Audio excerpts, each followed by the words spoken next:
नमस्कार मुलांनो, कशा आहात तुम्ही? आय होप तुम्ही सगळे छान आनंदात असाल. तर मुलांनो, आज आपण इयत्ता 6वीतील काय शिकणार आहोत? बघा, आपलं 1.1 झालेलं आहे, सॉंग्स ऑफ हॅपीनेस. त्याच्यानंतर आपण फन अँड गेम्स अभ्यासलेलं आहे. मग थर्ड आहे the wild boar and the fox. मग चौथं आहे अ लेटर फ्रॉम हिंगोली. मग पाचवं होतं 1.5 नवजोस प्रोजेक्ट. आणि आज आपण त्याच्यानंतरचं काय शिकणार आहोत सांगा भाऊ? काय दिसते आहे 1.6?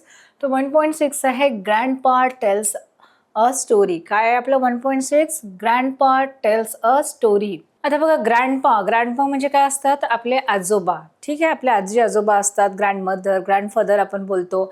आणि ग्रँडपा काय आपलं असं? ग्रँडपा अ टेल्स स्टोरी म्हणजे ग्रँडपा काय करतात, म्हणजे काही मुलं असतात, त्यांची नातवंड असतात. आजोबा आजी काय करतात, आपल्या नातवंडांना झोपण्याच्या वेळेस किंवा त्यांना झोप यावी किंवा त्यांना लहान लहान गोष्टीतून काहीतरी शिकता यावं याच्यासाठी काय सांगत असतात? ते स्टोरी सांगत असतात. आपण पण आपल्या लहानपणी पाहिलेलं आहे. आपण आपल्या आजोळी जातो, आजोबांच्या घरी, आजी आजोबांच्या घरी जातो. मग आजी आपल्याला त्या गावातल्या छान छान गोष्टी सांगते. ती तिच्या लहानपणाच्या गोष्टी सांगते, लहानपणाचे काही अनुभव सांगते. आणि त्याचप्रमाणे आपल्याला छान अशा स्टोरीज सांगतात. जसं शिवरायांबद्दल स्टोरी सांगतील, परत जे राजे महाराजे होऊन गेले त्याच्याबद्दल. मग जादूच्या स्टोऱ्या असतात. अशा वेगवेगळ्या स्टोऱ्या, प्राण्यांविषयी स्टोऱ्या असतात. तर आपले आजी आजोबा काय करत असतात? आपल्याला स्टोरी सांगत असतात. तर आपण या लेसनमध्ये बघूया, या छोट्याशा स्टोरीमध्ये आपल्याला काय सांगितलेलं आहे. आता आपल्या स्टोरीचं नाव आहे ग्रँडपा टेल्स अ स्टोरी. म्हणजे काय करतात? ग्रँडपा मुलांना स्टोरी सांगतात. तर बघा मुलांना, आपण पाहिलेलं आहे की आपल्या म्हणजे जे आपले मोठमोठे व्यक्ती होऊन गेलेले आहेत, जसं शिवाजी महाराज होते, त्यांना जिजाबाई स्टोरी सांगायच्या. त्यांची आई स्टोरी सांगायची की राज्य कसं होतं. त्यांना अशा शूर त्याच्या धाडसी स्टोऱ्या सांगायच्या. त्याच्यामुळे शिवाजी महाराजांच्या मनात स्वराज्य निर्माण करण्याची इच्छा झाली. मग आपण पाहिलं APJ अब्दुल कलाम आहेत, तर त्यांनी पण त्यांच्या पुस्तकामध्ये त्यांच्या आईचा उल्लेख केलेला आहे. त्यांची आई पण त्यांना अशा छान छान स्टोरी सांगायची की म्हणजे चांगलं ह्युमन बिईंग कसं बनायचं, मोठं होऊन काय करायचं कसं. तर बघा, त्यांचं पण व्यक्तिमत्व, त्यांच्या व्यक्तिमत्व घडवण्यामागे त्यांच्या आईचा हात आहे. तर आपण असे बरेच महान व्यक्ती पाहिलेली आहेत की त्यांच्या घडण्यामागे त्यांच्या आईंचा किंवा त्यांच्या ग्रँडपॅरेंट्सचा, आजी आजोबांचा हात असतो. ते चांगल्या स्टोऱ्या सांगून, चांगल्या गोष्टी सांगून मुलांना काय करतात? इन्स्पायर करत असतात. आणि त्याच्यामुळे काय होतं? आपल्या मनात पण तशी भावना निर्माण होते की आपण असं व्हायला पाहिजे. गोष्टीतून आपण संदेश मिळतो आपल्याला की कसं वागायचं, काय करायचं वगैरे. तर आता बघूया की हे ग्रँडपा त्या छोट्या मुलांना काय स्टोरी सांगतात. तर मुलांना, तुम्ही रेडी आहात? चला तर मग स्टोरीला आपण सुरुवात करूया. तर बघा, आपली पहिली स्टेप आहे लर्न. बघूया. बघा, तसं इंट्रोडक्शन म्हणजे काय? त्याची प्रस्तावना. म्हणजे आपल्याला सुरुवातीला स्टोरी कशाबद्दल दिलेली आहे, म्हणजे स्टोरी कुठल्या टॉपिकवर आहे, स्टोरीमधले कुठले कॅरेक्टर्स आहेत, कशाबद्दल आहे, तर ते आपण आता बघूया इंट्रोडक्शनमध्ये. तर सर्वप्रथम मुलांना मी इंट्रोडक्शन हे वाचते, मग आपण एक्सप्लेन करूया. बघा काय आहे मुलांना. Friends, we all enjoy listening to the stories from our grandparents, don't we? In this chapter, we are going to read an interesting story told by a grandpa to the children. इथे काय सांगितलेलं आहे? Friends, मित्रांनो, we all enjoy listening to the stories from our grandparents. We all म्हणजे आपण सगळेच जण काय करतो? लिसनिंग म्हणजे ऐकणे. लिसनिंग म्हणजे ऐकणे. आपण लहानपणापासून काय करतो मुलांनो? की आपण स्टोरी ऐकत आलेलो आहोत. कोणापासून?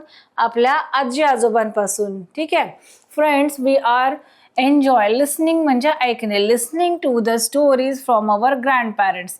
ग्रँडपॅरेंट्स म्हणजे काय मुलांनो? आपले जे आजी आजोबा असतात, आजी आजोबा, त्यांना काय म्हणू आपण? Grand parents. लिसनिंग म्हणजे ऐकणे. आपण लहानपणापासून काय केलेलं आहे? आपल्या आजी आजोबांपासून आपण स्टोऱ्या ऐकलेल्या आहे. तुम्ही पण तुमच्या लहानपणी तुमच्या आजी आजोबांनी छान छान स्टोऱ्या सांगितलेल्या असतील. आपण आपल्या आजोळी जातो तेव्हा आपली आजी पण आपल्याला छान छान स्टोरी सांगते, गावातल्या गमती जमती स्टोरीच्या फॉर्मने सांगते. त्याच्यात खूप असे महत्त्वाचे टॉपिक असतात. काही असं जादूच्या स्टोऱ्या असतात, चेटकिनीच्या स्टोऱ्या असतात, त्यांच्या लहानपणाचे एक्सपिरियन्स असतात की त्यांनी कसं कष्ट केलं. मग ते काही महान पुरुषांच्या स्टोऱ्या सांगतात, त्या काळात होऊन गेलेले जे चांगले व्यक्ती आहेत, त्यांच्या स्टोऱ्या सांगतात आणि ते काय करत असतात, आपल्याला त्या स्टोरीद्वारे इन्स्पायर करत असतात. आणि आपल्याला पण झोपताना स्टोरी ऐकायला मज्जा खूप येते. आपण असे खूप उत्सुक असतो की आजी आजोबा आज आपल्याला काय कुठल्या विषयावर सांगतील. आणि काय करतो आपण, आजोळी गेल्यावर आपले भाऊ बहीण असतात, कझिन्स असतात, चुलत भाऊ मामे भाऊ, ते सगळे काय करतात, आपण रात्री जेवण झाल्यावर एकत्र बसतो आणि आपण वाट पाहतो की आजी कधी आपल्याला नवीन स्टोरी सांगेल. आपल्याला काय असते, असं इगरनेस, असं उत्सुकता असते की कधी आपल्याला स्टोरी ऐकायला मिळते. तर तेच हे आपल्याला या ग्रँडपा टेल्स अ स्टोरी या चॅप्टरमध्ये, या छोट्याशा स्टोरीमध्ये आपल्याला शिकायचं आहे. तर आपण लहानपणी काय केलेलं आहे, सगळ्यांनीच काय केलेलं आहे, त्यांच्या आजी आजोबाकडून स्टोऱ्या सांगितलेल्या आहेत.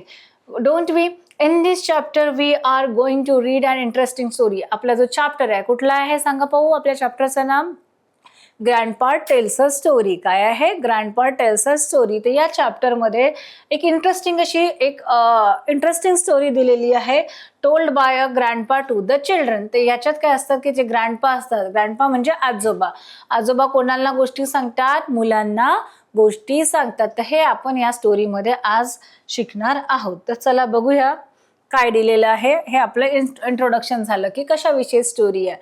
तर बघूया. The children are excited while listening to the story. It is about calm and wise camel and a silly jackal.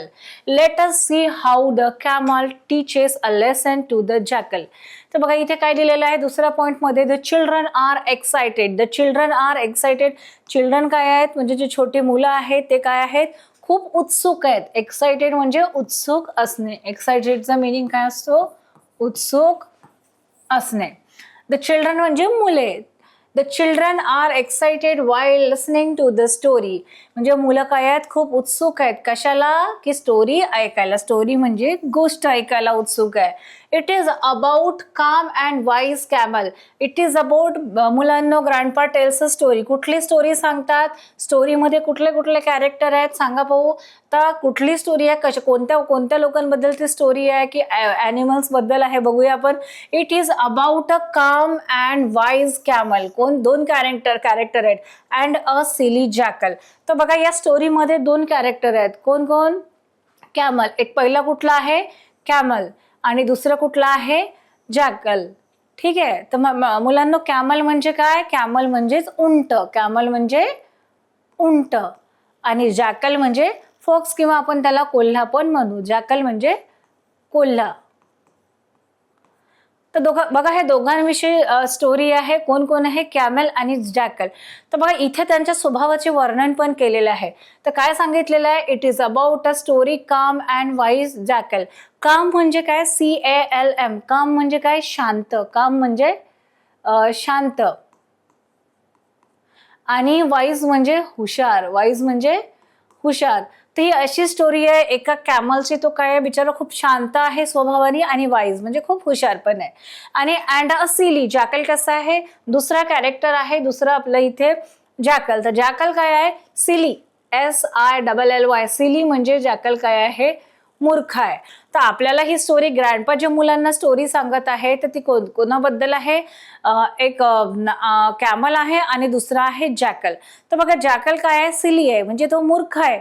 आणि जो कॅमल आहे तो काय आहे, काम अँड वाईज, म्हणजे तो स्वभावाने खूप शांत आणि खूप हुशार असा आहे. चला तर बघूया पुढे काय होतंय. Let us see how the camel teaches a lesson to the jackal. आता आपण इथे पाहिलेलं आहे की हा जॅकल काय आहे, सिली, मूर्ख आणि धूर्त आहे असं, आणि कॅमल काय आहे, बिचारा शांत आणि हुशार आहे. Let us see how the camel teaches. तर याच्यात काय करतो, हा जो कोल्हा आहे, हा जॅकल आहे, तो काय करतो, कॅमलला त्रास देण्याचा प्रयत्न करतो, त्याला मूर्ख बनवतो, त्याला फसवण्याचा प्रयत्न करतो. कोण करतो मुलांना, सिली जॅकल म्हणजे मूर्ख कोल्हा. कोणाला फसवतो, तो कॅमलला. तो बिचारा शांत आणि हुशार आहे, त्याला फसवण्याचा प्रयत्न करतो. तर let us see how the camel teaches a lesson to the jackal. तर आता आपल्याला पाहायचं आहे की हा जो काम अँड वाईज कॅमल आहे, तो लेसन म्हणजे धडा शिकवणे. तर याच्यात बघूया, teaches a lesson to the jackal. या जॅकलला कसा धडा शिकवतो, कसा त्याला लेसन शिकवतो, ते आता आपण पाहूया. तर ही खूप इंटरेस्टिंग अशी स्टोरी आहे. आपल्याला वाचायला, त्या स्टोरीला समजायला खूप छान मजा येईल. तुमच्यासारखेच या स्टोरीमध्ये 5th स्टँडर्डमधले छोटे छोटे 9-10 वर्षाचे मुलं आहेत आणि आजोबा आहेत. ते त्या मुलांना आता ही स्टोरी कशी सांगतात ते आपण बघूया आणि स्टोरी काय आहे खूप इंटरेस्टिंग आहे. चला तर मग पुढे बघूया काय होतंय ते. बघा या स्टोरीचं एक्सप्लेनेशन बघा हे आपल्याला या स्क्रीनवर काय दिसतंय. काय दिसतंय मुलांना सांगा, काय दिसतंय या स्क्रीनवर आपल्याला? हे काय दिसतात? आजोबा. हे कोण आहेत? आजोबा. म्हणजे काय आहेत हे? ग्रँडपा. काय म्हणू आपण यांना? ग्रँडपा. ग्रँडपा म्हणजेच हे आहेत आजोबा. ठीक आहे, आजोबा आहेत. आणि आपल्याला ही काय दिसतायत? हा मुलगा दिसतो आहे आणि हे पूर्ण काय आहेत? त्याचे फ्रेंड्स आहेत. बघा आता एक मुलगा असतात आपण चाइल्ड बोललो असतो, पण इथे खूप सारे एकापेक्षा जास्त आहेत म्हणून आपण काय म्हणू? चिल्ड्रन. हे काय आहेत? चिल्ड्रन. म्हणजे ही सगळी मुले आहेत आणि हे आजोबा आहेत. तर हे आजोबा ह्या मुलांना काय सांगतात स्टोरीमध्ये तर आपण बघूया. In the beginning of the chapter, we can see a grandfather is telling a story too. आता पुढे बघूया. In the beginning म्हणजे सुरुवातीला काय दिसतोय? In the beginning म्हणजे सुरुवातीला of the chapter, या चॅप्टर मध्ये ग्रँडपा टेल्स अ स्टोरी. या चॅप्टर मध्ये in the beginning of the chapter सुरुवातीला काय दिसते? We can see a grandfather. We can see a grandfather. आपण काय बघतोय? हे आजोबा बघतो आहे. Is telling a story. तर आजोबा काय करतात? Is telling a story म्हणजे ते स्टोरी सांगतायत. कोणाला? या मुलांना सांगतायत.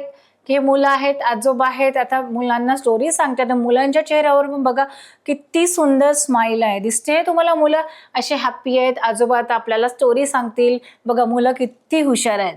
बघा Ronak and his friends Ishan, Radhika, Vidya, Akshay, Gauri and Shreya. तर बघा याच्यात कोण आहे? हा जो मुलगा दिसतोय आपल्याला मधातला हा कोण आहे? रोनक आहे. कोण आहे हा? रोनक आहे. हा रोनक आहे. ह्या आजोबांचा हा नातू आहे. ठीक आहे. आणि याचे जे फ्रेंड्स आहेत त्याच्या फ्रेंड्सचं नाव काय आहे? ईशान, राधिका, विद्या, अक्षय, गौरी अँड श्रेया. बघा हा मुलगा दिसतोय रोनक. आणि रोनक सोबत स्टोरी ऐकायला अजून कोण आलेले आहे? रोनक सोबत स्टोरी ऐकायला त्याचे फ्रेंड्स सुद्धा आलेले आहेत. बघूया मग आता हे फ्रेंड्स बघा किती म्हणजे हॅपी आहेत. त्यांना स्टोरी ऐकण्यासाठी किती एक्साइटेड आहेत. तर बघूया काय म्हटलंय इथे. The children are eagerly listening to the story and interrupting grandpa every now and. बघूया. The children are eagerly. The children म्हणजे ही मुले आहेत. eagerly listening. eagerly म्हणजे ते उत्सुकतेने ऐकायला तयार आहेत. म्हणजे घाई आहे त्यांना, असं उत्सुकता आहे. The children are eagerly listening to the story. म्हणजे मुलं हे इगरली म्हणजे असं खूप उत्सुक आहेत की आता आपल्याला आजोबा स्टोरी सांगतील. Listening to the story. हे मुलं स्टोरी ऐकायला खूप असे हे आहेत म्हणजे एक्साइटेड आहेत की आता आपल्याला कधी कधी सांगतायत. And interrupting grandpa every now. त्याच्या आजोबा स्टोरी सांगायला सुरुवात करतात. हे आजोबा स्टोरी सांगायला सुरुवात करतात. हे काय करतात? Interrupting means INTERRUPTING. Interrupting means त्यांना मध्ये मध्ये असं थांबवतात. म्हणजे इंटरप्ट करतात, थांबवण्याचा प्रयत्न करतात. त्यांना म्हणजे आजोबा जे काही सांगतात तर त्यांना कुठल्या शब्दांचे अर्थ समजत नाही की आजोबांना काय म्हणायचं आहे एक्झॅक्टली. आजोबा जे नवीन शब्द वापरतात त्यांचा अर्थ समजत नाही. मग ते काय करतात? ते त्यांचं जे अर्थ क्लिअर करायला किंवा त्याचा अर्थ विचारायला ते इंटरप्ट करतात. म्हणजे त्यांना मध्ये मध्ये थांबवणे, खोळंबणे. इंटरप्टिंग म्हणजे थांबवणे किंवा खोळंबणे. इंटरप्टिंग ग्रँडपा एव्हरी नाऊ म्हणजे ते आपल्या आजोबांना स्टोरी सांगताना मध्ये मध्ये इंटरप्ट करतात की थांबा आजोबा, आम्हाला याचा अर्थ कळला नाही. तर बघूया. Then to understand difficult. बघ interrupting grandpa every now and then to understand difficult words. तर ते काय करतात? म्हणजे आजोबा जे स्टोरी सांगताना नवीन नवीन शब्दांचा यूज करतात, शब्द वापरतात. त्या छोट्या मुलांना काय आहे की त्या शब्दांचे अर्थ कळत नाही म्हणून ते काय करतात? ते अर्थ समजून घेण्यासाठी, अंडरस्टँड करण्यासाठी. अंडरस्टँड करणे म्हणजे समजून घेणे. अंडरस्टँड करणे म्हणजे समजून घेणे. Difficult words. डिफिकल्ट म्हणजे थोडे असे किचकट जे शब्द असतात की त्यांना कठीण शब्द असतात, त्यांना त्या शब्दांचे अर्थ समजत नाही. कोणाला? या मुलांना. देन दे अंडरस्टँड, ते इंटरप्ट करतात, ते आजोबांना मध्ये मध्ये थांबवतात. अंडरस्टँड म्हणजे समजणे, आणि डिफिकल्ट म्हणजे कठीण, आणि वर्ड्स म्हणजे शब्द. त्या मुलांना काय आहे, आजोबाच्या स्टोरीमध्ये जे डिफिकल्ट शब्द वापरतात, कठीण शब्द वापरतात, ते त्या मुलांना समजत नाही, म्हणून ते काय करतात, ते आपल्या आजोबांना थांबवतात. मुलांना आपल्याला पण असं आपली आई एखाद्या वेळेस कुठली गोष्टी सांगते, कुठले नवीन काही सूचना देते किंवा काही असं स्टोरी सांगत असेल तर आपल्याला पण काही काही समजत नाही, तर आपण पण आईला म्हणतो ना, आई ग थांब, काय म्हटलं मला समजलं नाही, याचा अर्थ समजलं नाही, तर असं आपण पण विचारतो. तसे मुलं या स्टोरी सांगताना आजोबांचा काही काही शब्द त्यांना कठीण समजत नाही, तर ते इंटरप्ट करतात, त्यांना आजोबांना थांबवतात आणि त्यांना शब्द डिफिकल्ट कठीण शब्दाचा अर्थ ते त्यांना विचारण्याचा प्रयत्न करतात. पुढे बघूया स्टोरीमध्ये काय आहे. खूप इंटरेस्टिंग स्टोरी आहे. Now let us hear the entire story and understand the meaning too. तर आपण काय करू, नाऊ लेट अस हिअर, तर आपण इथे ऐकूया the entire story. Entire story म्हणजे पूर्ण स्टोरी, एंटायर म्हणजे पूर्ण. नाऊ लेट अस हिअर म्हणजे आपण ही स्टोरी ऐकूया, the entire story and understand the meaning too. तर आपण काय करू, हे जी पूर्ण स्टोरी आहे ती अंडरस्टँड करू, म्हणजे ती आपण समजून घेऊ. काय, ही जी स्टोरी जे आजोबा मुलांना सांगतात ते आपण समजून घेऊ, आणि त्याचे मीनिंग टू म्हणजे त्याचे अर्थ सुद्धा आपण समजून घेऊया. कोणाचे? या स्टोरीचे जे आजोबा सांगतायत ते. Tit for tat. तर बघा आपल्या स्टोरीचं नाव काय आहे मुलांनो, tit for tat.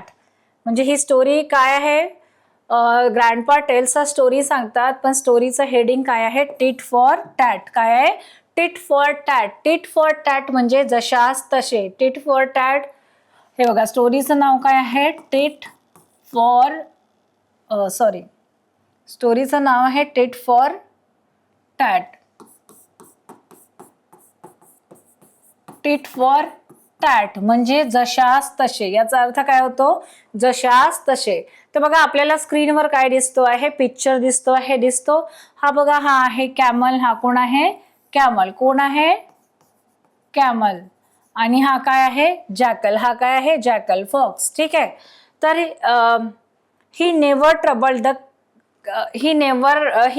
Trouble the camel again. तर बघा या स्टोरीमध्ये टिट फॉर टॅट म्हणजे जशास तसे. तर ह्या स्टोरीमध्ये काय असतो की हा जॅकल आहे, जॅकल ह्या कॅमलला कशा प्रकारे फसवतो, आणि मग त्याला फसवल्यावर हा जो कॅमल आहे, हा शांत आणि हुशार असा जो कॅमल आहे, तो कसा त्याला धडा शिकवतो हे आपण इथे बघू शकतो. ही never trouble the camel again.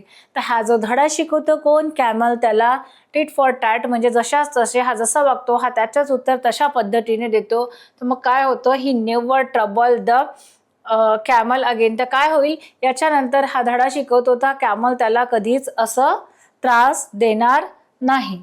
तर बघूया पुढे आपण स्टोरीमध्ये काय आहे आणि स्टोरी समजून घेऊ. तर स्टोरीचं नाव आहे टिट फॉर टॅट. काय आहे, टिट फॉर टॅट म्हणजे जशास तसे. टिट फॉर टॅट म्हणजे जशास तसे. मुलांना बघा आपल्याला काय दिसते आहे, बघा इथे एक सुंदर अशी रिव्हर दिसते आहे. रिव्हर म्हणजे नदी दिसते, ब्ल्यू कलरची रिव्हर दिसते आहे. तर नदीला कधीही दोन एजेस असतात, दोन काठ असतात, दोन किनारे असतात. तर बघा नदीच्या त्या बाजूचा एक किनारा आहे आणि नदीच्या या बाजूचा एक किनारा आहे. ठीक आहे. आणि मध्ये काय आहे, ही नदी दिसते. तर हे दोन काय आहेत, त्याचे एजेस आहेत. एजेस म्हणजे त्याचा भाग, काठ. आणि हा पण आहे. आणि बघा या बाजूला, नदीच्या या बाजूला कोण राहतात, आपल्याला कोण दिसतो आहे, जॅकल दिसतो आहे आणि कॅमल दिसतो आहे. हे दोघे नदीच्या या बाजूला राहतात. आणि नदीच्या पलीकडे म्हणजे दुसऱ्या बाजूला काय दिसते आपल्याला, हे शेत दिसत आहे, धान्याचं शेत दिसत आहे. शुगर केन म्हणजे ऊसाचे मळे आहेत दिसतो आहे आपल्याला. तर नदीच्या दुसऱ्या बाजूला काय राहतात, शेत आहे, ऊसाचे मळे आहेत, आणि दुसऱ्या बाजूला तिकडे लोक राहतात, म्हणजे एक छोटंसं गाव आहे. त्या बाजूला लोक राहतात. आणि नदीच्या या बाजूला एक छोटंसं जंगल आहे, त्याच्यामध्ये कोण राहतात, जॅकल आणि कॅमल राहतो. तर बघा या दोघांची स्टोरी आहे की पुढे कशी इंटरेस्टिंग स्टोरी आहे ते बघूया. Once upon a time a camel and a jackal lived by a river near the water's edges. तर हे दिसते नदी दिसते आपल्याला. वॉटर एजेस म्हणजे हे किनारे, एजेस म्हणजे किनारा. हा नदीचा दुसरा किनारा दिसतो आहे. वन्स अपॉन अ टाइम म्हणजे एका वेळेस काय झालं होतं, a camel and jackal lived by a river. ही काय आहे, रिव्हर. रिव्हर म्हणजे ही काय आहे, ब्ल्यू कलरनी दाखवलेलं आहे, ही आहे नदी. काय आहे मुलांनो, ही आहे नदी. Once upon a time a camel and a jackal lived by a river. ते कुठे राहत होते, नदीच्या काठावर राहत होते, नियर द वॉटर्स एजेस. ते कुठे राहत होते, नियर द वॉटर एजेस म्हणजे नदीच्या काठावर कोण राहत होते, कॅमल आणि जॅकल राहायचे. आता बघूया, there was a village with fields and farms on the other side of the river. बघा, तर आपण काय पाहिलं होतं, नदीच्या एका बाजूला कोण राहायचे, एका एजेस म्हणजे एका किनाऱ्यावर राहायचे, हा जॅकल राहायचा आणि हा कॅमल म्हणजे उंट राहायचं. There was a village with fields and farms on the other side. नदीच्या दुसऱ्या बाजूला काय होतं, एक विलेज होते, दिसतंय एक छोटंसं गाव आहे विथ फील्ड्स अँड फार्म्स. तिथे काय होते, अन्नधान्याचे शेत होते आणि मळे होते. शुगर केन म्हणजे जसं साखरीचा मळा होता, धान्याचे मळे होते, धान्य होतं, हे होतं, शेत होतं दुसऱ्या बाजूला. Fields and farms on the other side of the river. तर नदीच्या दुसऱ्या बाजूला एक सुंदर असं छोटंसं विलेज आहे, छोटंसं खेडेगाव आहे आणि या गावातील लोक काय करतात, शेती करतात. त्याच्यामुळे त्यांचे फील्ड्स अँड फार्म्स आहेत, म्हणजे शेतमळे आणि शेत आहे. आता आणि नदीच्या बाजूला, आता बघा इथे नदी आहे जवळ म्हणून काय आहे, त्यांना फार्मिंग करणं खूप सोपं होतं. त्याच्यामुळे त्यांचे मळे जे आहेत किंवा फील्ड्स अँड फार्म्स आहेत, शेत आणि शेतमळे खूपच असे छान होते, हिरवेगार होते. बघूया आता पुढे. The clever jackal tried to play a trick on the camel. बघा, the clever jackal tried to play a trick on the camel. आता हा जॅकल काय ठरवतो की आपण काय करूया, या कॅमलला आपण ट्रिक करणे म्हणजे फसवूया, आपण एखाद्या याच्यात त्याला फसवूया. तर कोण करतो, हा जो जॅकल आहे, जॅकल काय करतो, याला मूर्ख बनवण्याचा प्रयत्न करतो, म्हणून जास्त हुशारी दाखवतो. कोण, हा jackal. The clever jackal tried to play a trick on the camel. तर तो प्रयत्न करतो की आपण याला ट्रिक म्हणजे आपल्या जाळ्यात कसं फसवायचं, ट्रिक म्हणजे जाळं, ट्रिक द कॅमल. तर हा काय करतो, या कॅमलला ट्रिक म्हणजे आपल्या जाळ्यात फसवण्याचा काय करतो, तो प्रयत्न करतो, ट्रिक मध्ये फसवण्याचा प्रयत्न करतो. ट्रिक म्हणजे जाळे. The jackal tempted the camel to go for a sugar cane. Tempted म्हणजे द जॅकल टेम्प्टेड, त्याला असं भुलवतो आपल्या गोष्टी, त्याला पुश करतो. The camel to go for a sugar cane म्हणजे त्याच्या मागे लागतो की चल आपण जाऊया, आपण छान त्या जे फील्ड्स आहेत, फार्म्स आहेत, ते छान हिरवेगार आहेत, तिथे काय तिथे खूप छान छान धान्य आहेत, आपल्याला छान छान खायला मिळेल. आणि तिथे शुगर केनचं काय आहे, फील्ड्स आहेत म्हणजे मळे आहे. शुगर केन म्हणजेच ऊस, शुगर केन म्हणजेच काय, ऊसाचे मळे आहेत. तर तो सांगतो, the clever jackal tried to play a trick on the camel. म्हणजे हा जो क्लेव्हर जॅकल असतो, याला तो ट्रिक जाळा म्हणजे जाळ्यात, आपल्या जाळ्यात फसवण्याचा प्रयत्न करतो. कोणाला, कॅमलला. The jackal tempted the camel to go for a sugar cane. त्याला तो असं पुश करतो, टेम्प्टेड करतो म्हणजे त्याला असं मनवण्याचा प्रयत्न करतो की चल आपण जाऊ, शुगर केनचे मळे आहेत, तिथे ऊसाचे मळे आहेत, छान आपण ट्रीट करू, छान ऊसाचे जे मळ्यातलं ऊस खाऊया आपण, जे धान्य वगैरे आहेत ते खाऊ आणि मज्जा करू. तर असं कोण म्हणतो, असं जॅकल त्याला म्हणतो. आपल्याला पुढच्या चित्रामध्ये दिसतो की बघा, हा त्याला टेम्प्ट करून, त्याला थोडंसं पुश करून, त्याला आपल्या जाळ्यात ओढून आपल्या ट्रिकमध्ये फसवून तो काय करतो, ह्या कॅमलला तो इथे शुगर केन मळ्यामध्ये म्हणजे ऊसाच्या मळ्यात घेऊन येतो. बघा किती हिरवेगार, किती सुंदर मळा आहे ऊसाचा, छान हिरवगार दिसते आहे. कारण का बरं, इथे नदी जवळ आहे, त्याच्यामुळे ऊसाची शेती करायला काय लागते, पाणी भरपूर लागतो. आणि तो इथे पाण्याची सुविधा असल्यामुळे ह्याच्या छोट्याशा गावातली जे फार्मर आहेत, जे लोक आहेत, ते शेती खूप छान प्रकारे करतात आणि त्यांचे फील्ड्स आणि फार्म्स, शेती आणि त्यांचे मळे किती सुंदर दिसत आहेत बघा. The clever jackal tried to play a trick on the camel. The jackal tempted the camel to go for a sugar cane. म्हणजे तो त्याला आपल्या शुगर केनच्या मळ्यामध्ये त्याला घेऊन येतो. कोण घेऊन येतो, जॅकल घेऊन येतो. बघा, आलाय तो घेऊन, आपल्याला दिसतोय कॅमल आणि हा जॅकल दिसतोय आणि हे शुगर केनचा मळा दिसतोय आपल्याला. आता पुढे बघूया. Treat to farmer's field the camel took the jackal on his back to the cross the river. तर बघा, आता याला ह्या शेतमळ्यापर्यंत यायचं आहे, फील्ड पर्यंत यायचं आहे. तर आता उंटाचे पाय कसे असतात, मोठे असतात ना, लांब पाय असतात. आणि नदीचं पाणी काय होतं, खूप असं भरपूर पाणी होतं. तर हा जॅकल काय करत नदी क्रॉस करू शकला नसता, कारण पाणी जास्त असल्यामुळे तो बुडून गेला असता. तर त्याने काय केलं की एक म्हणजे आयडिया, त्यांनी एक कल्पना सांगितली, treat to the farmers field. तो म्हणाला की चला आता आपण छान ट्रीट देणे म्हणजे आपण पार्टी देतो ना एखाद्याला, छान मज्जा करूया असं.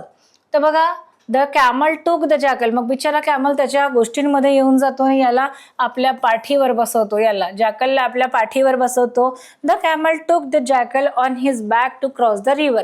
बिचारा ह्याच्या गोष्टीमध्ये येऊन जातो आणि ह्या जॅकलला आपल्या पाठीवर बसवतो आणि आपल्या पाठीवर बसवून तो काय करतो, रिव्हर क्रॉस करतो, म्हणजे नदी क्रॉस करतो. नदी क्रॉस केल्यानंतर ते काय करतात, ह्या शुगर केनचा जो मळा असतो तिथे येऊन पोचतात. ठीक आहे. आता आपण बघितलं हे दोघेही आलेले आहेत. हा बघा, हा याचं खाऊन झालेला आहे, हा बाहेर बसलाय, हा बिचारा शेतमळ्यामध्ये शुगर केन खात आहे. They ate their field in the sugar cane field. They ate their field in the sugar cane field. Suddenly the jackal began to howl. तर काय होतं, they ate their field in the sugar cane field. तर ते काय करतात, sugar cane field म्हणजे हा ऊसाचा जो मळा आहे याच्यातला काय करतात, ते शुगर केन खातात, म्हणजे छान ट्रीट करतात, म्हणजे दोघांचंही खाऊन होते. हा जो जॅकल आहे खाऊन घेतो आणि हा काय येतो, बाहेर येतो. Suddenly the jackal began to howl. हा बिचारा ऊसाच्या मळ्यामध्येच राहतो, हा खात असतो, हा आपला आटपून बाहेर येतो. कोण, jackal. Suddenly the jackal began to howl. Howl म्हणजे जे असे जॅकल असतात ते असे ओरडतात, आणि ओरडणे म्हणजे असं क्राईंगचा आवाज येतो थोडासा त्यांचा, जेव्हा ते ओरडतात तसं रडण्यासारखा असतो. हाऊल म्हणजे ओरडणे, रडण्यासारखं ओरडणे. जॅकलचा आवाज माहितीच असेल, हाऊल करतो तो, म्हणजे असं, म्हणजे तो रडलेल्या स्वरात असा आवाजात मोठमोठ्याने ओरडू लागतो. कोण, हाऊल करतो, जॅकल ओरडायला लागतो आणि तो स्वतः बाहेर असं येऊन थांबून जातो. आता पुढे बघूया, याच्या हाऊल केल्यामुळे, याच्या आवाजामुळे काय होईल मुलांनो सांगा. हा जर बघा याचा आवाज येतोय, याच्या हाऊलिंगमुळे काय होईल की त्या शेतातला जो शेतकरी असेल तो झोपलेला असेल, तर याच्या आवाजामुळे काय होईल, तो उठून येईल की नाही. आणि हा जो आहे, जो जॅकल आहे, हा फास्ट असतो ना धावायला, हा फास्ट धावू शकतो, पण बिचारा कॅमल तेवढा फास्ट धावू शकतो का, नाही. आपण कॅमलला पाहिलंय की तो एक विशिष्ट लिमिट मध्येच चालतो, असा जॅकल सारखा वगैरे तो असं जोरात पळत सुटत नाही, तो तेवढा फास्ट नाही राहू शकत. The camel tried to stop him but he went on howling. हा याला सांगतो की अरे तू असं ओरडू नको, असं ओरडलं तर स्टॉप म्हणजे थांबवणे, ट्राईड म्हणजे तो प्रयत्न करतो याला असं बोलण्याचं की अरे तू असं हाऊलिंग नको करू, म्हणजे असं रडवलेल्या स्वरात असं बोलू नको, तू असं हाऊलिंग करशील, तू असं ओरडशील तर काय होईल की शेतकऱ्याला आवाज जाईल आणि तो शेतकरी उठून येईल आणि आपल्यासोबत बाकीच्या लोकांनाही आणेल आणि ते आपल्याला शिक्षा देतील. As a result the farmer and his helpers came running in the field. तर काय होतं, याच्या हाऊलिंगमुळे, याच्या ओरडण्यामुळे, हा असा आवाज काढतो ना, याच्या ओरडण्यामुळे काय होतं, द फार्मर म्हणजे शेतकरी, the farmer and his helpers म्हणजे मदतगार, मदतीचे लोक, मदतगार. केम म्हणजे येणे. तर काय होतं, as a result the farmer and his helpers came running म्हणजे धावणे, came running in the field म्हणजे शेतमळा. तर काय होतं, ॲज अ रिझल्ट, याचा ओरडण्यामुळे काय होतं, the farmer and his helpers, जो शेतकरी आहे आणि त्याचे मदतगार जे लोक आहेत ते येतात, धावत येतात. कुठे येतात, फील्डमध्ये येतात, म्हणजे ऊसाच्या शेतमळ्यामध्ये ते येतात. कोण येतात, farmer and his helpers. The naughty jackal slipped away but the poor camel could not do so and got the beating from the farmer. काय झालं, द नॉटी म्हणजे नटखट, the naughty jackal slipped away म्हणजे तिथून तो पळून गेला. But the poor camel could not do so, पण हा तो पटकन पळून गेला, स्लिप्ड अवे झाला, पटकन तुरंत पळून गेला, पण हा तसा करू शकलेला नाही. कॅमल तेवढा फास्ट धावू शकत नाही आणि हा उंच आहे, हा धावला आणि कुठे लपला तरी कॅमल काय आहे, दिसेलच, कारण तो उंच आहे. आणि तो जॅकल काय छोटासा असल्यामुळे कुठेही तो लपू शकतो, हा लपला तरी हा कोणालाही दिसू शकतो. आणि काय झालं, या फार्मरनी काय केलं, त्याला खूप मारलं. कोणाला मारलं, या कॅमलला या फार्मरनी मारलं. कशाने मारलं, काठीने मारलं. आणि त्याचा जो फ्रेंड होता जॅकल तो पळून गेला. म्हणजे त्यांनी ही ट्रिक हे केली होती की आपण आता ह्या कॅमलला कसं फसवायचं, आणि तो त्याच प्रकारे वागला. बघा आता आपल्याला दिसतो हे दोघेही मग बाहेर येतात त्या फार्म मधून. हा बिचारा याला मारतो. हे दोघेही बाहेर येतात आणि हा इकडे येऊन बसलेला असतो. कोण? जॅकल. जॅकल नदीच्या किनाऱ्यावर येऊन बसलेला असतो आणि कोणाची वाट पाहतो आहे? तो कॅमलची वाट पाहतोय. का बरं पाहतोय? कारण हा नदी क्रॉस करू शकत नाही. नदीमध्ये ह्या रिव्हरमध्ये भरपूर पाणी आहे आणि ह्यानी क्रॉस केलं तर हा डुबून जाईल. म्हणून ह्या जॅकलला ह्याच्याशिवाय ऑप्शन नव्हतं. म्हणून तो याची वाट पाहत इथे बसला होता. The jackal was waiting for the camel at the river side. बघा, the jackal was waiting म्हणजे वाट पाहणे. जॅकल वाट पाहत होता कोणाची? द कॅमलची. The jackal was waiting for the camel at the river side. River side म्हणजे या नदीच्या किनाऱ्यावर बसून तो कॅमलची वाट पाहत होता. का बरं? कारण हा नदी क्रॉस करू शकत नव्हता. ही apologized to the camel and said. apologized म्हणजे त्याने क्षमा मागितली की मला माफ कर. क्षमा. apologized to the camel. तो म्हणतो की ही apologized to the camel. तो म्हणतो की मला माफ कर. की and said म्हणजे apologized म्हणजे त्याने क्षमा मागितली आणि तो म्हणाला कोण? तो कॅमलला म्हणाला. कोण म्हणाला? जॅकल म्हणाला I am in the habit of singing after a good dinner. Hope you didn't mind. तो म्हणतो की I am in the habit म्हणजे मला अशी सवय आहे. I am in the habit of the singing. Singing म्हणजे गाणे. After a good dinner. Good dinner म्हणजे रात्रीचं जेवण झालं. डिनर म्हणजे रात्रीचं जेवण. लंच म्हणजे दुपारचं जेवण. I am in the habit of singing after a good dinner म्हणजे मला चांगलं जेवण झालं. माझं छान अशी पार्टी वगैरे मध्ये छान जेवलो. छान मस्तपैकी माझं जेवण झालं तर काय होतं? I am the habit of singing. मला काय? माझं छान जेवण झालं की मला गाणं गायची सवय आहे. Without commenting the camel quietly took the jackal on his back and entered the river. बघा, विदाउट कमेंटिंग म्हणजे त्याच्यावर तो काहीच न बोलणार. कमेंट करणे म्हणजे विदाउट कमेंटिंग. इथे काहीच कमेंट नाही केलं. तो काहीही बोलला नाही.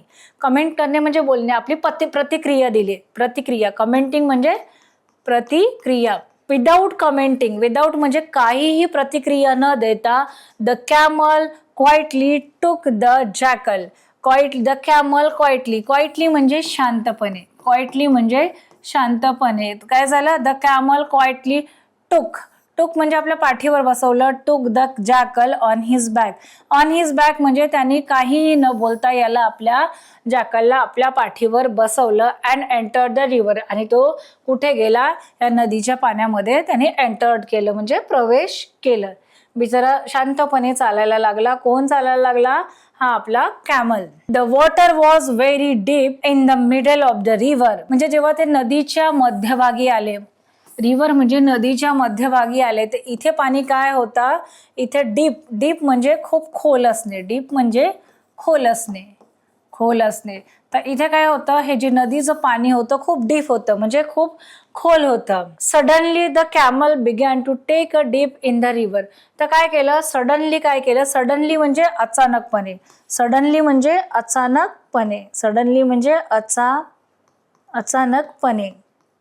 Suddenly the camel began to take a dip म्हणजे डुबकी घेणे. काय होते? DIP डीप म्हणजे डुबकी घेणे. हा कॅमल पाण्याचा मध्यभागी येतो जिथे पाणी काय असते? खूप खोल असते. पाण्याची गहराई जास्त असते. सडनली अचानक the camel began to take a dip in the water. तो काय करतो? डीप घेतो म्हणजे या पाण्यामध्ये मध्यभागी येऊन तो डुबकी घेतो. The frightened jackal shouted Are you trying to drown me, you silly fellow? The pretended jackal shouted. Shouted म्हणजे ओरडणे. The pretended jackal shouted म्हणजे घाबरलेला जॅकल ओरडतो. कोणावर ओरडतो? ह्याच्यावर ओरडतो, कॅमलवर. Are you trying to drown me? म्हणजे तू मला पाण्यामध्ये खाली पडायला पाळवतो, यू सिली फेलो, म्हणजे तू माझा मित्र आहेस आणि तू मला असं खाली पाण्यामध्ये पाडायला पाहतो, आणि घाबरून गेला, याला असं भीती वाटली की आता मी डुबून जाईल वगैरे म्हणून. तर मग हा त्याच्यावर ओरडला. बघा आता याच्यावर हा जो आहे कॅमल तो काय उत्तर देतो बघूया. The camel calmly replied, the camel calmly replied, calmly म्हणजे शांतपणे, रिप्लाय म्हणजे रिप्लाइड म्हणजे उत्तर देणे. बघा द कॅमल कामली रिप्लाइड, हा जो कॅमल आहे तो तसाही शांत स्वभावाचा आहे.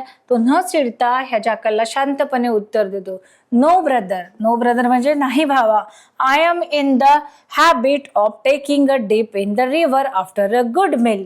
हा पण बघा कसं त्याला उत्तर देतो. जसं जॅकलने काय म्हटलं होतं त्याला की माझं छान छान जेवण झालं, मस्तपैकी छान जेवण झालं, तर काय आहे, मला हाऊल करायची सवय आहे, म्हणजे मला अशी ओरडायची, जोरात आवाज काढायची सवय आहे, आणि ती काय आहे, माझी हॅबिट आहे, सवय आहे. म्हणून मी माझ्या सवयीप्रमाणे ते जेवण झाल्यानंतर त्या शुगर केनच्या फील्डमध्ये मी तसा आवाज काढला असं. तर बघा त्याचं उत्तर पण टिट फॉर टॅट, म्हणजे याचाच अर्थ आहे की जशास तसे, तो तुमच्याशी जसा वागला त्याच पद्धतीने आपण न ओरडता न हे करता त्याला उत्तर कसं द्यायचं, त्याला धडा कसा शिकवायचा, हे सुंदर लेसन आपल्याला या स्टोरीमध्ये दिलेलं आहे. तर हा कॅमल काय म्हणतो, no brother I am in the habit of taking a dip in the river after a good meal. तो म्हणते की मला पण अशी हॅबिट आहे, मला पण अशी सवय आहे. मील म्हणजे जेवण, म्हणजे असं माझं छान जेवण झालं. मील म्हणजे काय, जेवण. गुड मील म्हणजे मी पण असं छान जेवलो, छान मस्तपैकी जेवण केलं, तर मला पण काय करायचंय, टेकिंग अ डीप, मला पण पाण्यामध्ये, नदीच्या पाण्यामध्ये डुबकी घ्यायची सवय आहे. तर याने जसं उत्तर त्याला जसं बोलला होता हा फॉक्स जॅकल, त्याचंच उत्तर त्यांनी सुंदरपणे खूप छान शब्दात कोणी दिलं, कॅमलने दिलं. काय म्हटलं त्यांनी, no brother I am in the habit of taking a dip in the river after good meal. मला पण छान जेवण मिळाल्यानंतर मला पण पाण्यामध्ये डुबकी घ्यायची काय आहे, मला पण सवय आहे. अशा प्रकारे त्यांनी असं छान उत्तर दिलं. बघा शेवटी काय, I hope you don't mind, म्हणजे मी आशा करतो की तुला याचं वाईट वाटलं नसेल. मी आशा करतो की तुला याचं वाईट वाटलं नसेल. लेसन तो म्हणतो की I hope you don't mind, म्हणजे तुला याच्याने काही वाईट वाटलं नसेल. आणि अशा प्रकारे काय केलं, ह्या कॅमलनी याला लेसन शिकवलं, म्हणजे छान धडा शिकवला. ही never trouble the camel again. याच्यामुळे काय, या जॅकलनी ह्या कॅमलला कधीच त्रास दिलेला नाही. तर बघा मुलांना, अशी ही सुंदर छान इंटरेस्टिंग अशी स्टोरी होती, टिट फॉर टॅट, म्हणजे जशास तसे. जर आपल्याशी कोणी वाईट वागलं असेल तर आपण त्याच्यावर न ओरडता न चिडता, त्याला कुठलीही हानी न पोहोचवता आपण त्याचं उत्तर कसं द्यायचं, शांतपणे प्रेमाने कसं उत्तर द्यायचं आहे, ते आपण या स्टोरीमध्ये शिकलेलो आहोत. तर आपल्याला मॉरल काय मिळालं, जशास तसे, म्हणजे आपल्याशी जसं कोणी वाईट वागलं असेल तर आपण शांतपणे त्याचं उत्तर कसं द्यायचं आणि त्याला धडा कसा शिकवायचा की तो पुढे चालून तसं आपल्याला किंवा कोणालाही तसंच त्रास देणार नाही. तर म्हणजे जशास तसे, याच्यातून आपल्याला हा लेसन मिळतो की आपल्याला कोणी त्रास देत असेल, काही देत असेल, त्याच्यावर न चिडता, कुठलीही प्रतिक्रिया न देता त्याला चांगल्या पद्धतीने लेसन शिकवायचं, धडा शिकवायचं की तो पुढे तसा वागणार नाही. तर ग्रँडपानी त्या मुलांना इतकी छान स्टोरी सांगितली, त्यांना मॉरल मिळालं की आपण कुणाशी वाईट वागू नये, आणि मुलं पण ही स्टोरी जे ऐकून खूप खुश झाले.